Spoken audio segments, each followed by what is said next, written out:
ನನ್ನ ಹೆಸರು ಗ್ಲೆನ್ ಡಿಸೋಜ ಅಂತ. ನಮ್ಮೂರು ನಂಜನಗೂಡು.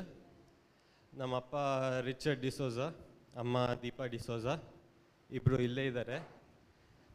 ನನ್ನ ತಮ್ಮ ಕ್ರಿಸ್ ಡಿಸೋಜ ಅಂತ, ಅವನು ದುಬೈಲಿದ್ದಾನೆ ಈಗ ಎಜುಕೇಷನ್ ಪರ್ಪಸ್ಸಿಂದ.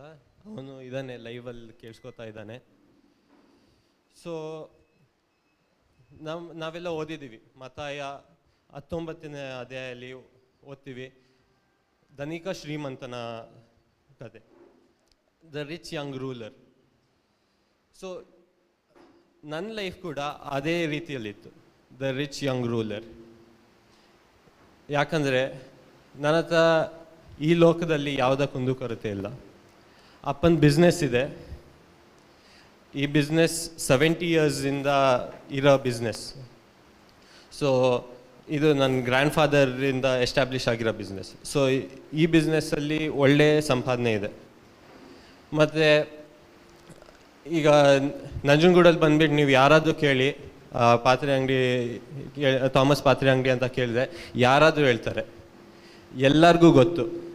ನಮ್ಮೂರಲ್ಲದೆ ಅಕ್ಕದ ಊರಿಗೆ ಎಲ್ಲರಿಗೂ ಗೊತ್ತು ನಮ್ಮ ಡಿಸೋಜ ಹೆಸರು ಅಂತ, ಡಿಸೋಜ ಪಾತ್ರೆ ಅಂಗಡಿ ಅಂತ ಯಾರಂತ ಎಲ್ಲರಿಗೂ ಗೊತ್ತು. ಬಿಸ್ನೆಸ್ ಇದೆ, ಆಸ್ತಿ ಇದೆ, ಒಂದು ಒಳ್ಳೆಯ ಲೈಫ್. ಅಂದರೆ ನಂಗೆ ಯಾವ ಕುಂದುಕೊರತೆ ಇಲ್ಲ. ಲಕ್ಷಾಂತರ ರೂಪಾಯಿ ಮಂತ್ಲಿ ಟರ್ನ್ ಓವರ್ ಆಗುತ್ತೆ. ಆಸ್ತಿ ಇದೆ, ಆಸ್ತಿ ರೆಂಟಲ್ ಇನ್ಕಮ್ಸ್ ಬರುತ್ತಿದೆ. ಮತ್ತು ಕಾರಿದೆ, ಮನೆ ಇದೆ, ಹೆಲ್ತ್ ಇದೆ, ಒಳ್ಳೆ ಎಜುಕೇಷನ್ ಕೊಟ್ಟಿದ್ದಾರೆ ದೇವರು. ಸೊ ಈಗ ನನಗೆ ಲೈಫಲ್ಲಿ ಒಂದು ಪರ್ಪಸ್ ಇಲ್ಲ. ಪರ್ಪಸ್ ಒಂದೇ, ಎಂಜಾಯ್ ಮಾಡಬೇಕು. ಯಾಕಂದರೆ ನನ್ನ ಹತ್ರ ಎಲ್ಲ ಇದೆ. ಎಂಜಾಯ್ ಮಾಡೋದು ಹಿಂಗೆ, ಎಲ್ಲ ಕಡೆ ಹೋಗು. ಹೊಸ ಕೆಫೆ ಆಯಿತಾ, ಓಪನ್ ಆಗು. ಓಪನ್ ಆದರೆ ಹೋಗು, ಅಲ್ಲಿ ತಿನ್ಕೊಬಾ, ಎಂಜಾಯ್ ಮಾಡ್ಕೊಬಾ. ಹೊಸ ಪಬ್ ಆಯಿತಾ, ಹೋಗು, ಕುಡ್ಕೊಬಾ, ಎಂಜಾಯ್ ಮಾಡು. ಯಾರಾದರೂ ಹೊಸ ಆ್ಯಕ್ಟಿವಿಟೀಸ್ ಇದೆ, ಅಲ್ಲೋಗು, ಎಂಜಾಯ್ ಮಾಡು, ಬಾ. ಯಾರಾದರೂ ಯಾವುದಾದ್ರೂ ಡಿ ಜೆ ಪಾರ್ಟಿ ಇದೆ, ಅಲ್ಲೋಗು, ಪಾರ್ಟಿ ಮಾಡು, ಕುಡಿ, ಬಾ. ಇದೇ ರೀತಿಯಲ್ಲಿ ಹೋಗ್ತಿದೆ. ಸೊ ಈಗ ಕಾನ್ಸರ್ಟ್ಸ್ ಇದೆ. ಈಗ ಬೆಂಗಳೂರಲ್ಲಿ ಒಂದ್ಸಲಿ ಮಾರ್ಟಿನ್ ಗ್ಯಾರಿಕ್ಸ್ ಬಂದಿದ್ದು, ಅಲ್ಲಿಗೋದೆ, ಬಂದೆ. ಸೊ ನೆಕ್ಸ್ಟ್ ಹಿಂಗೆ ಬಂದೆ, ನೆಕ್ಸ್ಟ್ ಇನ್ನೊಂದು ಕಾನ್ಸರ್ಟ್ ಆಯಿತು, ಅಲ್ಲಿಗೋದೆ, ಬಂದೆ. ಸೊ ನನ್ನ ಲೈಫಲ್ಲಿ ನಂಗೆ ಯಾವುದು ಕೊರತೆ ಇಲ್ಲ. ನಾನು ಎಂಜಾಯ್ ಮಾಡ್ಕೊಂಡಿದ್ದೀನಿ ಲೈಫಲ್ಲಿ. ಓಕೆ, ಈಗ ಸ್ವಲ್ಪ ಎಂಜಾಯ್ ಮಾಡ್ತಾ ಇದ್ದೀನಿ. ಓಕೆ, ನೆಕ್ಸ್ಟ್ ಅಪ್ಪ ಸ್ವಲ್ಪ ಸೀರಿಯಸ್ ಆದರು ಬಿಸ್ನೆಸ್ ಬಗ್ಗೆ. ಅಂದರೆ ತುಂಬ ಟೈಮ್ ವೇಸ್ಟ್ ಮಾಡ್ತಿದ್ದೀನಿ ಇದರಲ್ಲೇ ಲೈಫಲ್ಲಿ. ಅಂದರೆ ಸುಮ್ಮನೆ ತಿನ್ಕೊಂಡು ಕುಡ್ಕೊಂಡು ಮಜಾ ಮಾಡ್ತಾ ಇದ್ದೀನಿ. ಸೊ ಅಪ್ಪ ಸ್ವಲ್ಪ ಸೀರಿಯಸ್ ಆದರು. ಅಮ್ಮನೂ ಸ್ವಲ್ಪ ಸ್ಪಿರಿಚುವಲಿ ಗ್ರೋ ಆಗ್ತಿದ್ರು ಆವಾಗ. ಸೊ ಅಮ್ಮನೂ ಸ್ವಲ್ಪ ಹೇಳ್ತಿದ್ರು, ಕುಡಿಬೇಡ, ಅದು ತಪ್ಪು, ಅದು ಇದು ಅಂತ ಹೇಳ್ತಿದ್ರು. ಸೊ ನನಗೀಗ ನೆಕ್ಸ್ಟ್ ಈಗ ಒಂಚೂರು ಈ ಪ್ರಾಬ್ಲಮ್, ಅಂದರೆ ನಂಗೆ ಅದು ಪ್ರಾಬ್ಲಮ್ ಅಂದ್ಕೊಂಡಿದ್ದೆ. ಸೊ ಈ ಪ್ರಾಬ್ಲಮಿಂದ ಸ್ವಲ್ಪ ಹೊರಗಡೆ ಬರೋಣ ಅಂತ ಏನಾದರೂ ಮಾಡಬೇಕು, ಪೇರೆಂಟ್ಸ್ಗೆ ಏನಾದರೂ ಮಾಡಬೇಕು, ಪೇರೆಂಟ್ಸ್ ಪ್ಲೀಸ್ ಮಾಡಬೇಕು ಅಷ್ಟೆ. ಸೊ ಈಗ ಪೇರೆಂಟ್ಸ್ ಪ್ಲೀಸ್ ಮಾಡೋಕ್ಕೆ ನನಗೆ ನೆಕ್ಸ್ಟ್ ಒಂದು ಅದೇ ಇಲ್ಲೇ ಈ ಡಿವೈನ್ ಕಾಲ್ ಸೆಂಟರಲ್ಲಿ ಕೊಯ್ನೋನಿಯಾ 3 ನಾನು ಇದು ಮಾತಾಡ್ತಿರೋದು 1 year ಬ್ಯಾಕ್ ಬಗ್ಗೆ, ಮೇ ಬಿ ಜೂನ್-ಜುಲೈ ಟೈಮಲ್ಲಿ. ಸೊ ಈ ಜೂನ್-ಜುಲೈ ಟೈಮಲ್ಲಿ ಕೊಯ್ನೋನಿಯಾ 3 ನಡೀತಿದೆ. ಸೊ ಕೊಯ್ನೋನಿಯಾ 3ಗೆ ನಮ್ಮಮ್ಮ ಕರೆದ್ರು. ಈಗ ನೆಕ್ಸ್ಟ್ ಪರ್ಮಿಷನ್ಗೆ ಟಿಕೆಟ್ ಆಯಿತು ಅಂತ ನಾನು ಬಂದೆ, ಬ್ಯಾಗ್ ಪ್ಯಾಕ್ ಮಾಡ್ಕೊ ಬಂದೆ. ನನ್ನ ಇಂಟೆನ್ಷನ್ ಒಂದೇ, ಇಲ್ಲಿ ರಿಟ್ರೀಟ್ ಮುಗಿಸ್ಕೊ ಹೋಗಬೇಕು. ಆಮೇಲೆ ಪರ್ಮಿಷನ್ ಸಿಕ್ತಲ್ಲ, ನೆಕ್ಸ್ಟ್ಗೆ ನನಗೆ ಪರ್ಮಿಷನ್ ಆಯಿತು, ಆಮೇಲೆ ಆಮೇಲೆ ನೋಡ್ಕೊಳ್ಳೋಣ ಅಂತ. ಸೊ ಈ ಥರ ಲೈಫ್ ನಂದು ಆಗ್ತಿದೆ. ಆದರೆ Koinonia 3, thank you Abba for Koinonia 3.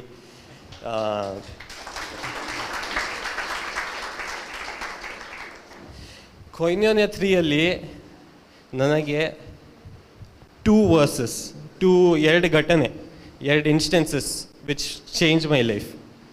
ಒಂದು ಲೈಫಲ್ಲಿ ಒಂದು ಕಂಪ್ಲೀಟ್ ಯೂ ಟರ್ನ್ ಆಗಿದ್ದು ಕೊಯ್ನೋನಿಯಾ 3ಯಲ್ಲಿ.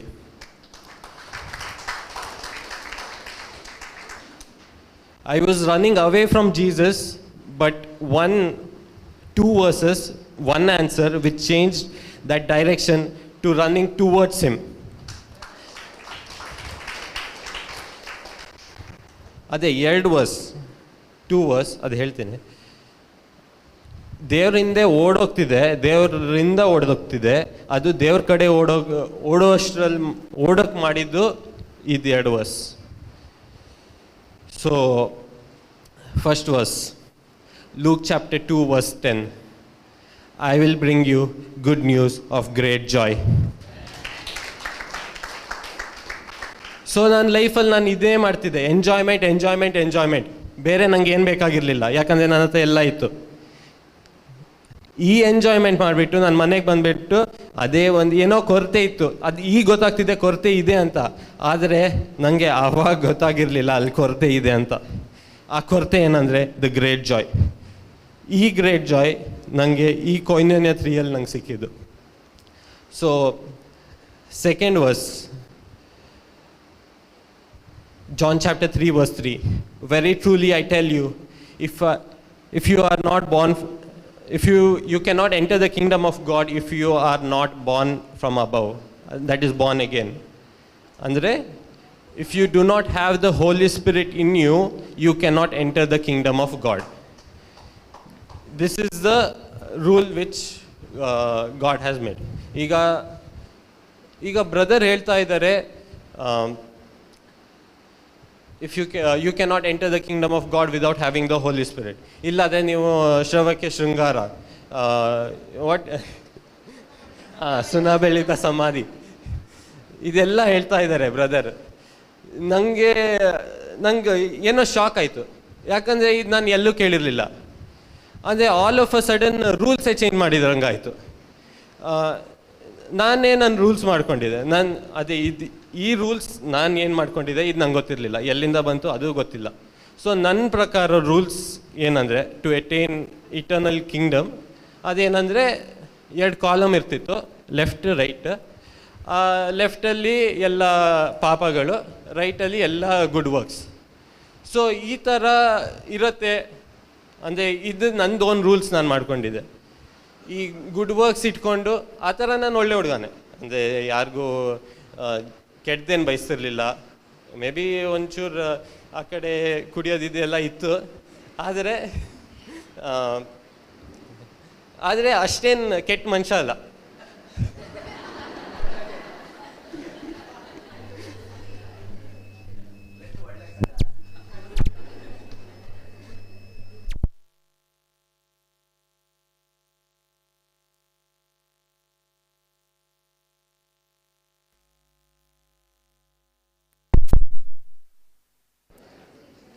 ಸೊ ಈಗ ರೂಲ್ಸ್ ಮಾಡ್ಕೊಂಡಿದ್ದೀನಿ ನಂದೇ, ಎಲ್ಲ ಗುಡ್ ವರ್ಕ್ಸ್, ಎಲ್ಲ ಬ್ಯಾಡ್ ವರ್ಕ್ಸ್, ಎಲ್ಲ since, all my good works. So ಎಲ್ಲ ಗುಡ್ ವರ್ಕ್ಸಲ್ಲಿ ನಂದು ಫಾಸ್ಟಿಂಗ್ ಮಾಡ್ತಿರ್ಲಿಲ್ಲ ಆಗ. ಎಲ್ಲ ಪ್ರೇಯರ್ಸ್ ಇರ್ಬೋದು, ನನ್ನ ರಿಟ್ರೀಟ್ಗೆ ಹೋಗೋದಿರ್ಬೋದು, ಅಥವಾ ನಂದು ಏನಾದರೂ ದಾನ ಧರ್ಮ ಮಾಡೋದಿರ್ಬೋದು, ಅದೆಲ್ಲ ಮಾಡ್ತಿದ್ದೆ, ಮುಂಚೆನೂ ಮಾಡ್ತಿದ್ದೆ. ಸೊ ಅದೆಲ್ಲ ಇಟ್ಕೊಂಡಿದ್ದೆ. ಸೊ ಆ ಥರ ಲೆಕ್ಕ ತೊಗೊಂಡ್ರೆ ನಾನು ಒಳ್ಳೆ ಮನುಷ್ಯನೇ, ಒಳ್ಳೆ ಹುಡುಗನೇ. ನನಗೇನು ಆ ಥರ ಅಷ್ಟೇನು ನರ್ಕಕ್ಕೆ ಇದ್ದಿರಲಿಲ್ಲ ಅಂತ ನಾನು ಅಂದ್ಕೊಂಡಿದ್ದೆ, ಆಯಿತಾ. ಸೊ ಈಗ ಒಂದು ಎಕ್ಸಾಂಪಲ್ ಹೇಳ್ತೀನಿ. ನಾನು ಚಿಕ್ಕವನಿರುವಾಗ ನಾವು ಕ್ರಿಕೆಟ್ ಆಡ್ತಿದ್ವಿ, ಗಲ್ಲಿ ಕ್ರಿಕೆಟ್, ಆಯಿತಾ. ಸೊ ಅಲ್ಲಿ ನಮ್ಮದೇ ಒಂದು ರೂಲ್ಸ್ ಏನು, ಫಸ್ಟ್ ಬಾಲ್ ಔಟ್ ಆದರೆ ಟ್ರಯಲ್ ಬಾಲ್ ಔಟ್ ಇಲ್ಲ ಅಂತ, ಆಯಿತಾ. ಸೊ ಒಂದ್ಸಲಿ ಅಪ್ಪನ ಜೊತೆ ಟಿ ವಿ ನೋಡ್ತಿದ್ದೆ. ಸೊ ಫಸ್ಟ್ ಬಾಲಲ್ಲಿ ಔಟ್ ಆದ. ಫಸ್ಟ್ ಬಾಲಲ್ಲಿ ಔಟ್ ಆಗುವಾಗ ನಾನು ಕೇಳಿದೆ, ಅದು ಟ್ರಯಲ್ ಬಾಲ್ ಅಲ್ವಾ, ಯಾಕೆ ಔಟ್ ಕೊಟ್ಟಿದ್ದಾರೆ ಅಂತ. ಅವಾಗ ಅಪ್ಪ ಹೇಳಿದ್ರು, ಅದೆಲ್ಲ ರೂಲ್ಸ್ ನಿಮಗೆ, ಅದೇ ರಿಯಲ್ ರೂಲ್ಸ್ ಕ್ರಿಕೆಟ್ ಬೋರ್ಡಲ್ಲಿದೆ, ಅದನ್ನ ನಾವು ಫಾಲೋ ಮಾಡಬೇಕು, ನಾವು ಮಾಡಿರೋ ರೂಲ್ಸ್ ಅಲ್ಲ. ಅದೇ ಥರ ನಿತ್ಯ ಜೀವ ಬಗ್ಗೆ ಒಂದು ರೂಲ್ಸ್ ಇದೆ. ಈ ರೂಲ್ಸ್ ಯಾವಾಗಲೂ ಚೇಂಜ್ ಆಗಲ್ಲ. ಕ್ರಿಕೆಟ್ ರೂಲ್ಸ್ ಚೇಂಜ್ ಆಗ್ಬೋದು, ಆದರೆ ಈ ರೂಲ್ಸ್ ಚೇಂಜ್ ಆಗಲ್ಲ.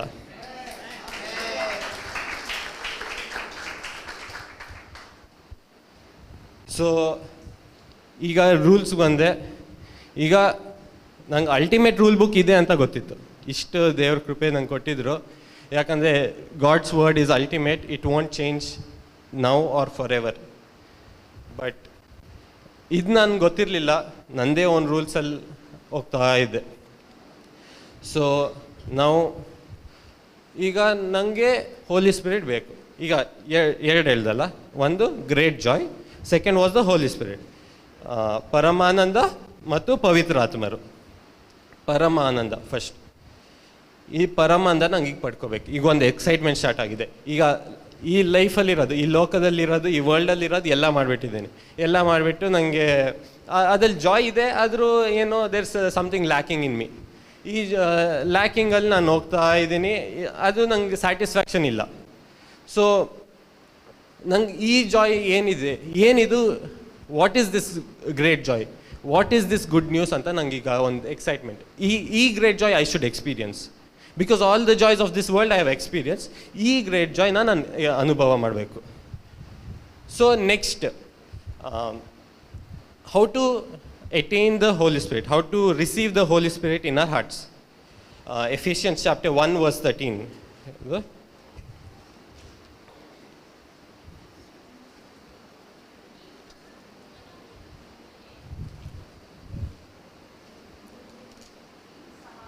ನೀವು ಸಹ ಸತ್ಯವಾಕ್ಯವನ್ನು, ಅಂದರೆ ನಿಮಗೆ ಜೀವಾಧಾರ ನೀಡುವ ಶುಭ ಸಂದೇಶವನ್ನು ಕೇಳಿ ಯೇಸು ಕ್ರಿಸ್ತರಲ್ಲಿ ವಿಶ್ವಾಸ ಇಟ್ಟಿರಿ. ದೇವರು ವಾಗ್ದಾನ ಮಾಡಿದ ಪವಿತ್ರಾತ್ಮ ಅವರಿಂದ ಮುದ್ರಿತರಾಗುವಿರಿ. You will be, when you had heard the gospel of your salvation and had believed in him, were marked with the seal of the promised Holy Spirit. Okay, ನಾವು ಈಗ ಎರಡು ಹೇಳಿದಲ್ಲ, 2 verses but 1 solution. 2 verses, that is good news of great joy. Second verse is you cannot enter the kingdom of God without having the Holy Spirit. Okay, so both answers, one solution, the gospel, the shubha sandesha, shubhvarte, the good news. So ಈಗ ನಾನು gospel ಏನಂದರೆ, ನಾನು gospel ಅಂದರೆ Matthew, mark, luke, John ಅಂದ್ಕೊಂಡಿದ್ದೆ. First ನಂಗೆ ಗೊತ್ತಾಯಿತು brother ಮುಖಾಂತರ, Matthew, mark, luke, John ಅಲ್ಲ, ಅಂದರೆ ಅದಲ್ಲಿ ಇದೆ, but that's not the gospel. There is a core to that gospel. ಒಂದು ಒಳಗಡೆ there is a deep message which is the good news which brings us great joy. So ಈಗ brother start ಮಾಡಿದ್ದೆ ಅದರಿಂದ, Friday ಮಾರ್ನಿಂಗಿಂದ ಇವತ್ತು ನಡೀತಿದೆ, ಇನ್ನೊಂದು class ಇದೆ. So ನೀವು ಎಲ್ಲರೂ ಕಲೀರಿ. ಅಂದರೆ ಶಿಜು ಥಾಮಸ್ ಅಂತ ಇದೆ ವಿಡಿಯೋ ಹೆಸರು, good news of great Joy part 1 to 5 ಇದೆ ಈಗ ನೆಕ್ಸ್ಟ್ ಟಾಕ್ ಆದರೆ. So this good news of great Joy ನನಗೀಗ ಒಂದು ಲೈಫಲ್ಲಿ ಒಂದು ಎಕ್ಸೈಟ್ಮೆಂಟ್ ಸ್ಟಾರ್ಟ್ ಆಗಿದೆ. ಒಂದು ಕಡೆ ಎಕ್ಸೈಟ್ಮೆಂಟ್ ಇದೆ, ಒಂದು ಕಡೆ ಭಯ. ಯಾಕಂದರೆ ನನ್ನಲ್ಲಿ ಪವಿತ್ರಾತ್ಮರು ಇಲ್ಲ. ಪವಿತ್ರಾತ್ಮರು ಪಡ್ಕೊಳ್ಳೋದು ಓನ್ಲಿ ಒನ್ ವೇ. ಅದು ನಾವು ಈಗ ನೋಡಿದ್ವಿ, Ephesians chapter 1 verse 13, when you believe in the gospel. So ಈಗ ಗ್ರೇಟ್ ಜಾಯ್ಗೆ excitement, fear that I do not have the Holy Spirit, ಭಯ ಹೋಲಿ ಸ್ಪಿರಿಟ್ ಇಲ್ಲ ಅಂತ. ಸೊ ಈಗ ನನಗೆ ಪವಿತ್ರಾತ್ಮರು ಪಡ್ಕೋಬೇಕು, ಈ ಗ್ರೇಟ್ ಜಾಯ್ನ ಎಕ್ಸ್ಪೀರಿಯನ್ಸ್ ಮಾಡಬೇಕು. ಸೊ ನಾನೀಗ ಓದ್ತಾ ಇದ್ದೀನಿ. ಅಂದರೆ ನಂಗೆ ಬೈಬಲ್ ಅಷ್ಟು ಓದೋ ಅಭ್ಯಾಸ ಇಲ್ಲ, ಸುಮ್ಮನೆ ಒಂದು ರಿಲೀಜಿಯಸ್ ವೇಯಾಗಿ ಓದ್ತಿದ್ದೆ. ಬೈಬಲ್ನ ರಿಲೀಜಿಯಸ್ ವೇ ಆಗಿ ಕ್ಲೋಸ್ ಮಾಡಿ ಇಡ್ತಿದ್ದೆ. ಅದೇ ಥರ ಈಗ ಈಗ ನಂಗೆ ವಾಟ್ ನೆಕ್ಸ್ಟ್. ಸೊ ಅದೇ ವೆಬೆಕ್ಸ್ ಅಂತ ಇದೆ. ಸೊ ಈಗ ಕಂಪ್ಲೀಟ್ ರೂಲ್ಸೇ ಚೇಂಜ್ ಮಾಡಿದ್ಮೇಲೆ ಡೌಟ್ ಬರುತ್ತಾ ಇಲ್ವಾ? ಬಂದೇ ಬರುತ್ತೆ. ಸೊ ಈಗ ಕಂಪ್ಲೀಟ್ಲಿ ರೂಲ್ಸ್ ಚೇಂಜ್ ಆಗೋಗಿದೆ ನನ್ನ ಲೈಫಲ್ಲಿ. ಅಂದರೆ ನನಗೆ ಈಗ ಏನು ಮಾಡಬೇಕಂತ ಗೊತ್ತಾಗ್ತಿಲ್ಲ. ಸೊ ಈಗ ವೆಬೆಕ್ಸ್ ಜಾಯ್ನ್ ಆಗ್ತಿದ್ದೀನಿ. ವೆಬೆಕ್ಸ್ ಅಲ್ಲಿ ಕ್ವೆಶನ್ ಆನ್ಸರ್ ಸೆಷನ್ ಇರುತ್ತೆ. ಕ್ವೆಶನ್ ಆನ್ಸರ್ ಸೆಷನಲ್ಲಿ ಬ್ರದರ್ಸ್ ಎಕ್ಸ್ಪ್ಲೇನ್ ಮಾಡ್ತಾರೆ ಏನಾದರೂ ಡೌಟ್ ಇದ್ದರೆ. ಅದ್ರಲ್ಲಿ ನಂಗೆ ತುಂಬ ಹೆಲ್ಪ್ ಆಯಿತು. ಆಮೇಲೆ ಯೂಟ್ಯೂಬಲ್ಲಿ ಎಲ್ಲ ಟಾಕ್ಸ್ ಇದೆ, ಅದು ಕೇಳಿಕೊಂಡ್ರೆ ಅಲ್ಲೂ ನಂಗೆ ಹೆಲ್ಪ್ ಆಯಿತು.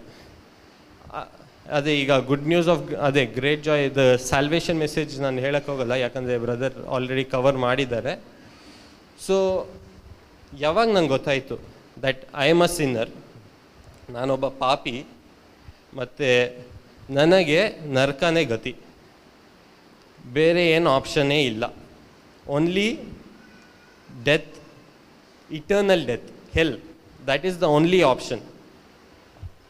ಆವಾಗ ನನಗೆ then I realised what I need. To save me I needed a saviour, that is Jesus Christ. So ಈ ಜೀಸಸ್ ಕ್ರೈಸ್ಟ್ನ ಹೆಂಗೆ ಪಡ್ಕೊಳ್ಳೋದು ಓದ್ತಾ ಇದ್ದೀನಿ. ಆವಾಗ ಆಲಿಸಿದೆ. I meditated on the gospel. Webex join ಆಗ್ತಿದ್ದೀನಿ, ಯೂಟ್ಯೂಬಲ್ಲಿ ವೀಡಿಯೋಸ್ ನೋಡ್ತಿದ್ದೀನಿ. ಫಸ್ಟ್ ಮಾಡಿದ್ದು ರಿಪೆಂಟ್ ಇಲ್ಲೇ, ಅಂದರೆ ಅದು ನಾನು ಹೇಳ್ತಿರೋದು ಅವ್ರ ಮನೆಗೆ ಹೋಗ್ಮೇಲೆ. ಸೊ ಇಲ್ಲಿ ಈ ಹಾಲಲ್ಲೇ ನಾನೊಂದು ರಿಪೆಂಟೆನ್ಸ್ ಮಾಡಿದೆ. ಅಂದರೆ ಇಷ್ಟು ವರ್ಷ ನಾನು ರಿಪೆಂಟೆನ್ಸ್ ಮಾಡ್ತಿದ್ದು ಜಸ್ಟ್ ಒಂದು ರಿಲಿಜಿಯಸ್ ಸೇ, ಕ್ರಿಸ್ಮಸ್ಗೊಂದು ಕನ್ಫೆಷನ್, ಈಸ್ಟರ್ಗೊಂದು ಕನ್ಫೆಷನ್ ಅಷ್ಟೇ, ಜಾಸ್ತಿ ಅಂದರೆ ಅಷ್ಟೇ. ಸೊ ಈ ಥರ ನನ್ನ ಕನ್ಫೆಷನ್ ಇತ್ತು. ಆಮೇಲೆ ಕನ್ಫೆಷನ್ ಮಾಡುವಾಗಲೂ ಏನೂ ಚೇಂಜ್ ಇರಲಿಲ್ಲ, ಮೈಂಡಲ್ಲಿ ಚೇಂಜ್ ಇರಲಿಲ್ಲ. ಓನ್ಲಿ ಡೂ ಇಟ್, ಅಂದರೆ ಸುಮ್ಮನೆ ಒಂದು ಮಾಡಬೇಕಷ್ಟೆ. ಸೊ ಹಿಂಗಿರುತ್ತೆ. ಆದರೆ first time in my life ಒಂದು ರಿಪೆಂಟೆನ್ಸ್ ಆಯಿತು. ರಿಪೆಂಟೆನ್ಸ್ ಅಂದರೆ it's not act of doing something, it's a change of mind. ಆ ಚೇಂಜ್ ಆಫ್ ಮೈಂಡ್ ಆಯಿತು ನನ್ನ ಲೈಫಲ್ಲಿ, to leave sin and to live for Jesus. That was the only change of mind which I had in my life. Only repentance I had in my life. So ಈಗ next ಓದ್ತಾ ಇದ್ದೀನಿ, ಅರ್ಥ ಆಗ್ತದೆ, ಅಂದರೆ try ಮಾಡ್ತಾ ಇದ್ದೀನಿ ಓದೋಕ್ಕೆ, to understand what is this good news. So ಎಲ್ಲ ಮಾಡಿದೆ, ಬೈಬಲ್ ಸ್ಟಡಿಗೆ ಹೋದೆ, ಬೈಬಲ್ ಸ್ಟಡಿ ಮಾಡಿಸ್ಕೊಂಡೆ, ಮತ್ತು ವೆಬೆಕ್ಸ್, ಯೂಟ್ಯೂಬ್ ಎಲ್ಲ ನನ್ನ ಸ್ಟಡಿ ಮಾಡ್ತಾ ಇದ್ದೀನಿ. ಆವಾಗ ಒನ್ ಡೇ, ಅಂದರೆ ಇದೆಲ್ಲ ಒಂದೇ ಸಲ ಆಗಲಿಲ್ಲ ನನಗೆ. Okay, so it took time, it took effort. Okay, so one day when I truly understood what is the gospel, ನನಗೆ I found that great Joy.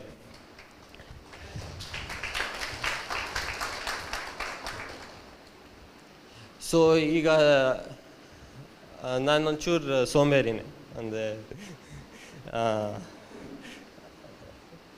ಎಷ್ಟು ಸೋಂಬೇರಿ ಅಂದರೆ ನನ್ನ ಎಕ್ಸಾಮಲ್ಲಿ, ನನ್ನ ಡಿಗ್ರಿ ಎಕ್ಸಾಮಲ್ಲಿ 15 ಮಾರ್ಕ್ಸ್ ಇರ್ತಿತ್ತು, 10 ಮಾರ್ಕ್ಸ್ ಇರ್ತಿತ್ತು, 5 ಮಾರ್ಕ್ಸ್ ಇರ್ತಿತ್ತು. ಬರೀ 15 ಮಾರ್ಕ್ಸ್ 10 ಮಾರ್ಕ್ಸ್ ಬರೆದ್ಬಿಟ್ಟು ಬರೋದು, ಯಾಕಂದರೆ ಪಾಸ್ ಆಗ್ತಿದೆ ಗೊತ್ತು. I was focusing on the minimum, ಎಷ್ಟು ಬೇಕು ಅಷ್ಟೇ ಸಾಕು, ಮಿನಿಮಮ್. ವಾಟ್ ಈಸ್ ದ ಬೇರ್ ಮಿನಿಮಮ್, ಅಂದರೆ ಬೇಕಾದಷ್ಟು ಅಷ್ಟೇ ಮಾತ್ರ. ಸೊ ಈ ಥರನೇ ನನ್ನ ಲೈಫ್. ಅಂದರೆ ನಾನು ಏನು, ನನಗೊಂದು ಝೀಲ್ ಇರಲಿಲ್ಲ. Even in the spiritual life also ನನಗೆ ಸ್ಟಾರ್ಟಿಂಗಲ್ಲಿ ಝೀಲ್ ಇರಲಿಲ್ಲ, ಯಾಕಂದರೆ ನನಗೆ ಇನ್ನೂ I hadn't experience the love of god. ಅದೇ ನಾನು ಸ್ಲೋಲಿ ಯಾವಾಗ ಆ ಶಿಲುಬೆಯ ಮೇಲೆ ಏನಾಯಿತು ಅಂತ ನಂಗೆ ಅರ್ಥ ಆಯಿತು. ಇಲ್ಲಿ ನಾಲೆಜ್ ಅಲ್ಲ, ಇಲ್ಲಿ ಕನ್ವಿಕ್ಷನ್ ಯಾವಾಗಾಯಿತು, I could live for him.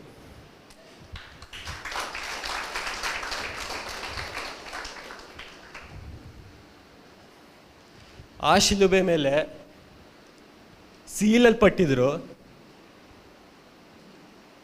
ಆ ಶಿಲುಬೆ ಮೇಲೆ ರಕ್ತ ಸುರಿಸಿ more than 5,000 wounds were on him. ಅಂದರೆ ದಿಸ್ ಬಾಡಿಲಿ ನೀವು ಎಷ್ಟು ಸ್ಕ್ವೇರ್ ಇಂಚ್ ಅಂತ ನೋಡಿದೆ, 2,500. ಓಕೆ, ಸೊ ಏನು ಹೇಳ್ತಿದ್ದಾರೆ ಅಂದರೆ ಎವ್ರಿ ಸ್ಕ್ವೇರ್ ಇಂಚ್, ಎಷ್ಟು ಸ್ಕ್ವೇರ್ ಇಂಚ್ ಅಂದರೆ ಅಷ್ಟೇ, every square inch there were 2 wounds if you take it on average. So this kind of death Jesus experienced to save a sinner. ಇದು ನಂಗೆ ಅರ್ಥ ಆಯಿತು.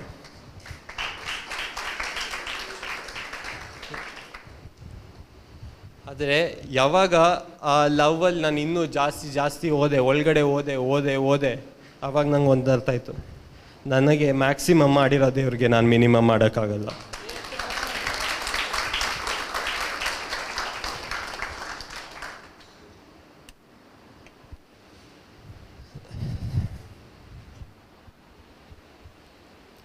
ಆದರೆ ಮ್ಯಾಕ್ಸಿಮಮ್ ಅಂತೂ ನಾನು ಮಾಡ್ತಿಲ್ಲ.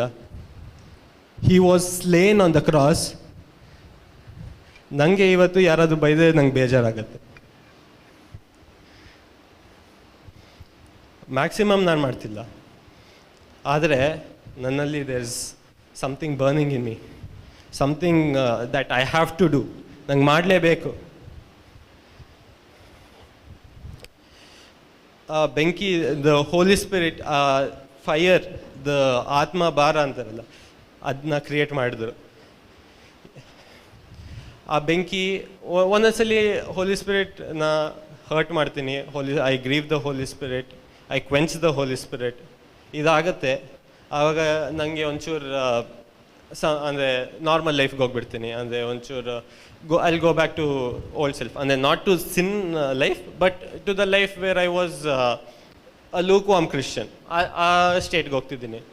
ಆದರೆ ನನಗೆ ಸುಮಾರು ಸಲ ಹೋಲಿ ಸ್ಪಿರಿಟ್ ಹೆಲ್ಪ್ ಮಾಡಿದ್ದಾರೆ. ಸುಮಾರು ಸಲ through this Jesus the living word ministry I can learn from every one. ಅಂದರೆ ಯಾರ್ಯಾರು ಮೆಂಬರ್ಸ್ ಇದ್ದಾರೆ ಎಲ್ಲರಿಂದ ನಂಗೆ ಕಲಿಯೋಕ್ಕಾಗ್ತಿದೆ. ಈಗ ಆಂಥೋನಿ ಬ್ರದರ್ ಮಾಡಿರೋ ಎಕ್ಸ್ಪೀರಿಯನ್ಸ್ ಆಗಿರ್ಬೋದು, ಅದು ಹೇಳುವಾಗ ನಂಗೆ ಒಂಚೂರು ಒಳಗಡೆ ಝೀಲ್, ಒಂದು ಫೈರ್ ಇನ್ಕ್ರೀಸ್ ಆಗುತ್ತೆ. ಶಿಜು ಬ್ರದರ್ ಒಳಗಡೆ ಇರೋ ಝೀಲ್ ನೋಡಿದ್ರೆ ನಂಗೆ ಒಂದು ಇನ್ಕ್ರೀಸ್ ಆಗುತ್ತೆ. ಮತ್ತು ಶರೀನ್ ಚೇಚಿ ನೋಡೋ ಡೆಡಿಕೇಶನ್ ನೋಡಿದ್ರೆ ನನ್ನ ಒಳಗಡೆ ಇನ್ನೊಂದು ಫೈರ್ ಇನ್ಕ್ರೀಸ್ ಆಗುತ್ತೆ. ಸೊ ಈ ಥರ ಎಲ್ಲರ ಹತ್ರ ನಂಗೆ ಒಂದೊಂದು ನೋಡ್ಬೋದು. ಒಂದೊಂದ್ಸಲಿ ದಿವ್ಯಾಬಾಯಿ ಮಾಡೋ ವರ್ಕ್, ಸೇವೆ ನೋಡಿದ್ರೆ ನಂಗೆ ಒಂಚೂರು ಪ್ರೇಮ ಸೂಯ ಆಗುತ್ತೆ, ಯಾಕಂದರೆ ನಾನು ಏನು ಮಾಡ್ತಿಲ್ಲ ಅಂತ. ಸೊ ನಂಗೀಗ ಒಂದು fire, there is a fire in me. I am on fire for him because he is on fire for me.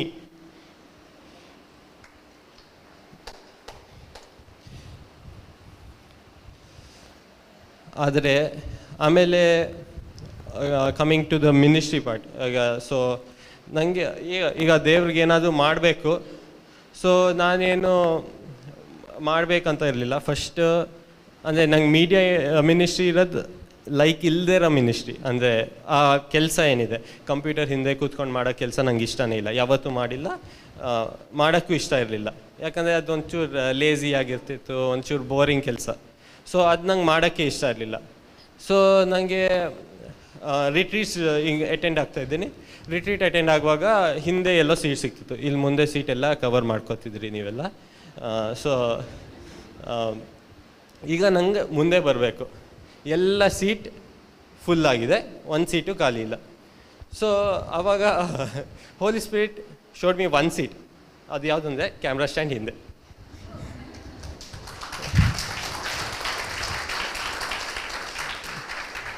ಯಾರಿಗೂ ಕಾಣ್ತಿಲ್ಲ ಸೀಟೇ ನಂಗೆ ಕಾಣಿಸ್ತು. ಪವಿತ್ರಾತ್ಮ ನಂಗೆ ತೋರಿಸ್ಕೊಟ್ರು. ಸೊ ಫಸ್ಟ್ ಬಂದೆ, ನನಗೆ ಬ್ರದರ್ ಎಲ್ಲ ಮಾಡ್ಕೊತಿದ್ರು, ಸೆಟಪ್ ಮಾಡ್ತಿದ್ರು. ನನ್ನ ಕೆಲಸ just play and pass, play and end ಅಷ್ಟೇ, ಬೇರೆ ಏನು ಕೆಲಸ ಇರಲಿಲ್ಲ. ಸೊ ಹಂಗೆ ಸ್ಟಾರ್ಟ್ ಆಯಿತು.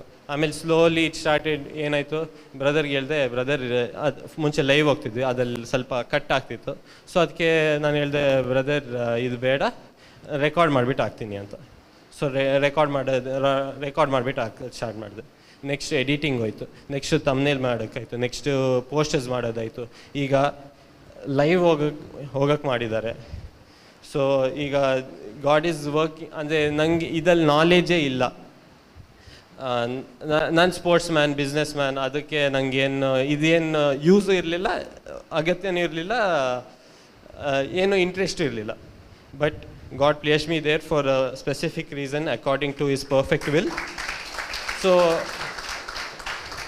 I'll be faithful with that. ಅಷ್ಟೇ. ಸೊ ಈಗ ಮೀಡಿಯಾ ಮಿನಿಸ್ಟ್ರಿಲಿ ನಾನು ಕೆಲಸ ಮಾಡ್ತಾ ಇದ್ದೀನಿ. ಈಗ ಮೀಡಿಯಾ ಮಿನಿಸ್ಟ್ರಿ ಅಂದರೆ ಒಂಚೂರು ಸ್ವಲ್ಪ ಟೈಮ್ ಕನ್ಸ್ಯೂಮಿಂಗ್ ಮಿನಿಸ್ಟ್ರಿ. ಅಂದರೆ ಒಂದು ವೀಡಿಯೋ ಎಡಿಟ್ ಮಾಡಿ ಹಾಕೋಕ್ಕೂ it takes a lot of time. ಆದರೆ ದ ಗ್ರೇಸ್ ಆಫ್ ಗಾಡ್ ನಂಗೆ ಏನಂದರೆ, ಅಂದರೆ ನಾನು ಈಗ ಫುಲ್ ಟೈಮಲ್ಲಿದ್ದೀನಿ. Thanks to God. ಯಾಕಂದರೆ ಈಗ ನನ್ನ ಪೇರೆಂಟ್ಸ್ ಇಬ್ಬರು ನಂಗೆ ಸಪೋರ್ಟ್ ಮಾಡ್ತಿದ್ದಾರೆ. ಈಗ ಅವ್ರ ಸಪೋರ್ಟ್ ಇಲ್ಲದೆ ನಾನು ಈಗ ಆ ಮಿನಿಸ್ಟ್ರಿ ಮಾಡೋಕ್ಕಾಗ್ತಿರ್ಲಿಲ್ಲ, ಇಷ್ಟು ಎಫೆಕ್ಟಿವ್ ಆಗಿ ಮಾಡೋಕ್ಕಾಗ್ತಿರ್ಲಿಲ್ಲ. So thank God for that.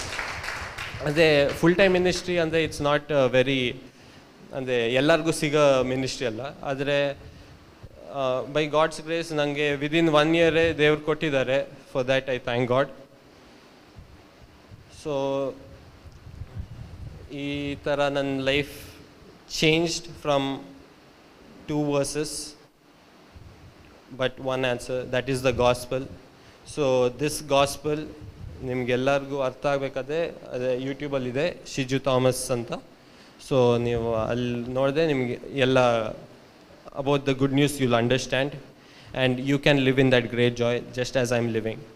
ಇವತ್ತು ನಾನು ನಿಲ್ಲಬೇಕಾದ್ರೆ ಇದು ನನಗೆ ಯಾವುದು ಬ್ಲೆಸ್ಸಿಂಗ್ ಸಿಕ್ಕಿಲ್ಲ, ಯಾವುದು ಹೀಲಿಂಗ್ ಸಿಕ್ಕಲ್ಲ. It is only because I receive the great Joy through the gospel.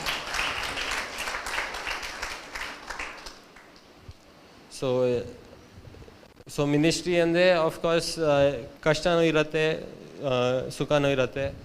So ನನಗೆ ಇನ್ನು ಮುಂದೆ ಇನ್ನೂ ಎಫೆಕ್ಟಿವ್ಲಿ ಇನ್ನೂ ಹಂಬಲ್ ಆಗಿ ಕೆಲಸ ಮಾಡೋಕ್ಕೆ ನೀವೆಲ್ಲರೂ ನನಗೋಸ್ಕರ ಪ್ರಾರ್ಥಿಸಿರಿ. Thank you. Praise god.